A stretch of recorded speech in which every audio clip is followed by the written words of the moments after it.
जानेवारीला राम मंदिराचा लोकार्पण सोहळा पार पडणार आहे। या निमित्त संपूर्ण अयोध्या नगरी सजली आहे। देशभरासह जगातील भाविक राम मंदिराची आतुरतेने वाट बघत आहेत। राजकारणी नेत्यांसह अनेक बॉलिवूड सेलिब्रिटी या सोहळ्याला उपस्थित राहणार आहेत। प्रत्येक भाविक आपापल्या परीने मंदिराचे स्वागत करीत आहे।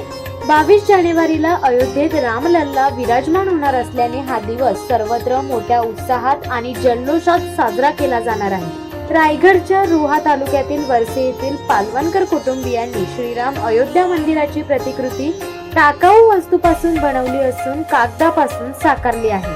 ही प्रतिकृती पाहण्यासाठी रोहेकरांनी एकच गर्दी केली आहे। यामुळे गणेश नगर परिसरात भक्तिमय वातावरण निर्माण झाले आहे। शिवसत्ता टाइम्स साठी अक्षय जाधव, रोहा।